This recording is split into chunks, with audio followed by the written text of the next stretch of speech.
इसके अलावा लोकेश सर यहाँ पर आपके लिए सवाल आया है। ठीक है, पटेल इंजीनियरिंग को लेकर के कह रही है कि 30 पर खरीदा था इन्होंने लॉन्ग टर्म पर्सपेक्टिव के अकॉर्डिंग, अब 36 तक गया था, फिर रिटेस्ट कर रहा है 30 तक। आपका रिव्यू क्या है? मेरे हिसाब से अभी इसको होल्ड कर सकते हैं, कोई दिक्कत नहीं है। मगर स्टॉप लॉस जरूर मेंटेन कर ले 28 रुपीज का। 28 अगर टूट जाता है तो अच्छा खासा वापस डाउन साइड देखने को मिल सकता है। अभी 200 डे मूविंग एवरेज 31 रुपीज ही है, तो उसके पास ही है, तो एक बाउंस बैक एक्सपेक्टेड है स्टॉक पे। फंडामेंटली मैं ज्यादा राय रखता नहीं इस कंपनी में, मुझे फंडामेंटल चेक नहीं किया हुआ, बट टेक्निकली मुझे लगता है एक बाउंस बैक एक्सपेक्टेड है, तो अभी होल्ड कर सकते हैं। ठीक है। दीपक सर, अगला सवाल यहाँ पे जेएसडब्ल्यू सीमेंट को लेकर के है। विकी जी का सवाल है, कह रहे हैं कि कुछ समय पहले ही इन्होंने खरीदारी की है, अब खरीदारी करने के बाद पता नहीं क्यों डर लगने लगता है, या तो आप सोच समझ के खरीदारी कीजिए। अच्छा, इन्होंने 750 शेयर्स ले रखी है 135 के भाव पर। जी, अगर हम पूरे सीमेंट सेक्टर की बात करें, जिस प्रकार से अभी जस्ट अल्ट्राटेक की जो बात चल रही थी, तो वो काउंटर भी हमें अच्छा खासा स्ट्रॉन्ग दिखाई दे रहा है।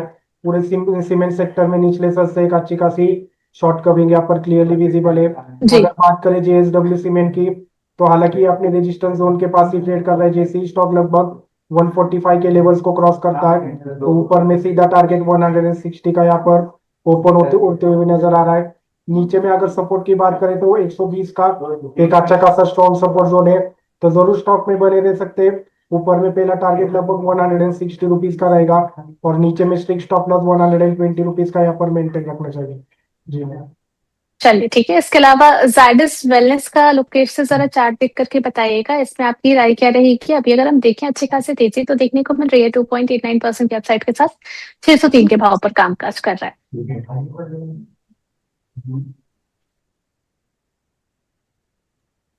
एक सेकंड दीजिएगा उर्वशी जी, थोड़ा सा इंटरनेट स्लो हो रहा है, चार्ट खुलने में टाइम लगा रहा है। चलिए तब तक यहाँ पर बहुत अच्छा खुल गया, बहुत अच्छा लग रहा है जायडस वेलनेस। 603 604 में इसको लिया जा सकता है, करंट भाव में भी लिया जा सकता है। स्टॉप लॉस लगा लीजिएगा 560 के करीब का। चांसेस बहुत ज्यादा है ये स्टॉक आपको 670 से लेके 700 रुपए तक 2 से 3 महीने के अंदर दिखा सकता है। डिस्क्लेमर है, ये मेरे क्लाइंट के पोर्टफोलियो में हो सकता है, हमने निचले के लेवल पे 520-30 के लेवल पे अपने क्लाइंट्स को दिलाया हुआ है। ठीक है दीपक सर, यहाँ पर सर आप टीसीआई एक्सप्रेस का एक बार चार्ट देख लीजिएगा, 575 के भाव पर चल रहा है, आधे % से ज्यादा की गिरावट के साथ में। हमारे प्राइम मेंबर का सवाल है, इन्होंने यहाँ पर ऑलरेडी पोजीशन बनाई हुई है, लेकिन ये जिस तरीके से नीचे जा रहा है, ये अपनी धड़कने थाम करके बैठे हुए कहीं और नीचे ना चला जाए, क्या किया जाए सर? जी, अगर हम टीसीआई एक्सप्रेस की बात करें तो लगातार इसमें हमें वन वे क्रैकडाउन दिखाई दे रहा है। लगभग स्टॉक का अगर प्रीवियस हाई देखे तो करीबन 2600 लेवल का था, और वहां से देखे तो एक अच्छी खासी यहाँ पर रिकवरी बिल्कुल भी हमें दिखाई नहीं दे रही है। नीचे में देखे तो 440 का एक अच्छा खासा स्ट्रॉन्ग सपोर्ट जोन है। अगर 440 के लेवल का ये ब्रेक डाउन करता है तो आपको इस स्टॉक से निकलना होगा। ऊपर में देखे तो रेजिस्टेंस जोन लगभग 620 रुपीज का निकल के आ रहा है। लगभग अपने ये रेजिस्टेंस जोन के पास ही जाकर रिस्पेक्ट करता हुआ हमें यहाँ पर दिखाई दे रहा है। जब तक ये स्टॉक 620 से लेके 630 के लेवल्स को क्रॉस करके क्लोज नहीं होता, तब तक यहाँ पर हम फ्रेश तेजी की उम्मीद लगाकर ना ही कामकाज करें, तो कोशिश करें उछाल में एग्जिट करने की। नीचे में स्ट्रिक्ट स्टॉप लॉस 440 का मेंटेन रखना चाहिए। जी मैम। ठीक है, यानी कि धड़कनें बढ़ सकती हैं, कुल मिलाकर के बात ये रही। ठीक है लोकेश सर, पीएलसी इंफ्रा आपको कैसा लग रहा है? इन्होंने 260 के भाव पर खरीदारी की हुई है, और क्वांटिटी भी ठीक ठाक है इनके पास, 2000 शेयर है, अभी 245 चल रहा है।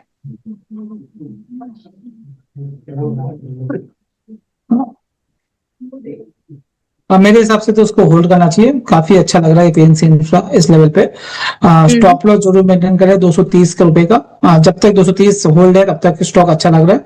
मुझे लगता है 265 से लेकर 280 तक का मूव स्टॉक पे शॉर्ट टर्म में भी आपको देखने को मिल सकता है। आरएसआई, एडीएक्स, वॉल्यूम तीनों पॉजिटिव हो रहे हैं, तो मुझे लगता है चांसेस बहुत ज्यादा है स्टॉक आपको आउट परफॉर्मेंस करके दिखाएगा। ठीक है। अच्छा, जेएसडब्ल्यू इंफ्रा का दीपक से जरा चार्ट देख लीजिए। ध्रुमल जी का सवाल इसमें ये बन रहा है कि क्या यहाँ पर इनका जो प्रॉफिट है इनको बुक कर लेना चाहिए, या फिर थोड़ा सा और होल्ड करें तो बेहतर मुनाफा इनको मिल सकता है? जी जरूर, अगर हम JSW इंफ्रा की बात करें तो लगभग ये अपने 52 वीक हाई के पास ही कामकाज करता हुआ नजर आ रहा है। जरूर यहाँ पर पार्शियल प्रॉफिट बुकिंग की सलाह रहेगी। नीचे में देखें तो लगभग इमीडिएट सपोर्ट जोन इसका 310 से लेके 300 का निकल के आ रहा है। तो जब तक ये स्टॉक 300 के लेवल्स को सस्टेन कर रहा है तब तक यहाँ पर आप पोजीशंस में बने रह सकते हो। पार्शियल बुक प्रॉफिट बुकिंग की राय रहेगी। ऊपर में जैसे स्टॉक 360 के लेवल्स के ऊपर क्रॉस करके क्लोज होता है तो वापिस इसमें 380 और 400 तक के लेवल से यहाँ पर ओपन होते हुए हमें नजर आएंगे। तो नीचे में स्टिक स्टॉप लॉस 300 रुपीज का यहाँ पर मेंटेन रखे और पार्शियल प्रॉफिट बुकिंग की यहाँ पर सलाह रहेगी। जी ठीक है। अच्छा दीपक सर, एक और सवाल रहेगा मेरा आपसे स्वराज इंजन्स को लेकर के। आपकी रिकमेंडेशन भी रही है इस काउंटर पर, इन्होंने 4040 के लेवल पर बाय किया हुआ है। अब भी 1% का दबाव इसमें देखने को मिल रहा है। आपकी राय क्या रहेगी, होल्ड करना चाहिए? जी अगर हम स्वराज इंजन की बात करें तो जरूर यहाँ पर पोजीशंस को मेंटेन रख सकते हैं। नीचे में देखें तो लगभग 3200 का एक अच्छा खासा स्ट्रॉन्ग सपोर्ट जोन यहाँ पर निकल के आ रहा है। जब तक स्टॉक 3200 के लेवल्स के ऊपर सस्टेन है तब तक आप पोजीशंस में बने रह सकते हो। ऊपर में पहला टारगेट लगभग 4300 का है। जैसे ये 4300 के लेवल्स को क्रॉस करता है तो इसका जो प्रीवियस हाई था लगभग 4620 का, यहाँ तक हमें स्टॉक जाता हुआ दिखाई दे रहा है। तो पोजीशंस में बने रह सकते हैं। ट्रेंड पॉजिटिव है।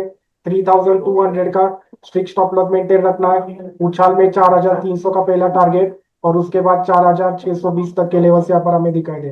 जी मैम। ठीक है। इसके अलावा एक आखिरी सवाल यहाँ पर ले लेते हैं। चावला साहब का पीपीएल फार्मा को लेकर के है। लोकेश सर 170 के भाव पर इन्होंने खरीदारी कर रखी है। पर्सपेक्टिव तो मेंटेन इन्होंने मेंशन नहीं करा है कि कितना कितने समय तक होल्ड कर सकते हैं, लेकिन आपकी राय क्या रहेगी? अभी 179 चल रहा है।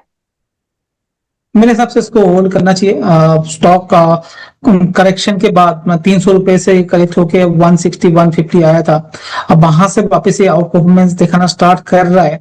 मोमेंटम इसका पॉजिटिव हो रहा है। मेरे हिसाब से इसमें होल्ड किया जा सकता है। 160 158 के स्टॉप लॉस के साथ होल्ड करें। एक बार ये स्टॉक 185 निकलेगा तो 220 से लेकर 235 40 तक का मूव आ सकता है। तो बने रहिए विथ स्टॉप लॉस। चलिए ठीक है। अब यहाँ पर बढ़ चलते हैं हम लोग पोल क्वेश्चन की तरफ। सवाल था कि इस समय पोर्टफोलियो में सबसे ज्यादा वेट किस सेक्टर को देंगे, बैंकिंग, रिन्यूएबल, ऑटो या फिर chemical?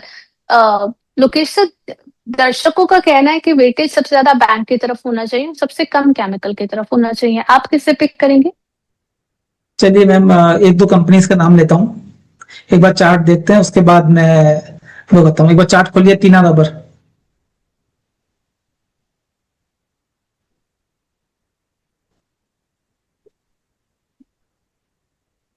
Tina rubber and infra limited 20% upside. चलिए ठीक है। एक और चार्ट खोलिए। तत्व चिंतन। TATVA। तत्व चिंतन, अच्छा ये भी 20% ऊपर है। ठीक है। कंपटीशन कर रहे हैं ये लोग आपस में। उसके बाद आप खोलिए बालाजी एमाइन। 4-5% ऊपर है। आप खोलिए रेन इंडस्ट्री। 5-7% ऊपर है। राइट। मैं एग्जांपल दे रहा हूँ। केमिकल स्टॉक्स हैं सारे। इसलिए तो मुझे लगता है केमिकल नंबर 1 रह सकता है। ये जो स्टॉक का नाम लिया मैंने, कोई भी लेने का बेचने का नहीं है।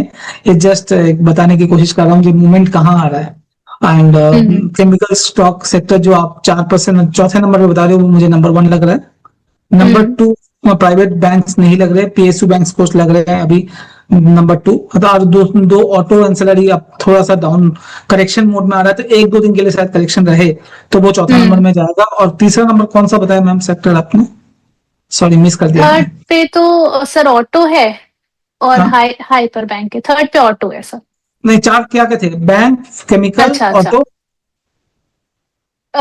Renewable energy. रिन्यूएबल एनर्जी चौथा नंबर है। वो चल ही नहीं रहा। वो चौथा नंबर है। ठीक है, सही है। ठीक है, तो जहां पर सबसे कम वोटिंग है उसी को फर्स्ट प्रायोरिटाइज किया है लोकेश सर ने। अच्छा दीपक सर, आप किस तरफ जा रहे हैं? पोर्टफोलियो में वेटेज देना हो तो किस सेक्टर को दें? दीपक सर, आपका माइक अनम्यूट कर लीजिए। जी जिस प्रकार से हम देख रहे हैं क्वार्टरली रिजल्ट के हिसाब से बैंकिंग सेक्टर में जहां पर हमें अच्छी खासी मार यहाँ पर देखने को मिल रही है, चाहे फिर वो HDFC बैंक हो, कोटक बैंक हो, तो जिसके रिजल्ट यहाँ पर खराब आ रहे हैं वहां से हमें थोड़ा सा कॉशियस व्यू रखना है। और जहाँ पर रिजल्ट स्पेसिफिक अच्छा खासा एक नजरिया हमें देखने को मिल रहा है, तो वहां पर हमें थोड़ा सा वेटेज बढ़ाना सोचना चाहिए। तो बात करें अगर प्राइवेट सेक्टर में, तो आईसीआईसीआई बैंक लगातार हमने निचले स्तर से खरीदारी की राय दी है, और अभी अगर देखें तो लगभग अपने रेजिस्टेंस जोन के पास ही ट्रेड कर रहा है। गिरावट में अगर वापिस ये स्टॉक लगभग 1350 के जोन में मिलता है, तो जरूर यहाँ पर शॉर्ट टर्म बेसिस पे आप खरीदारी कर सकते हैं। नीचे में स्ट्रिक्ट स्टॉप लॉस लगभग 1280 का रहेगा, और ऊपर में पहला टारगेट लगभग 1500 का यहाँ पर आप लेकर कामकाज कर सकते हैं।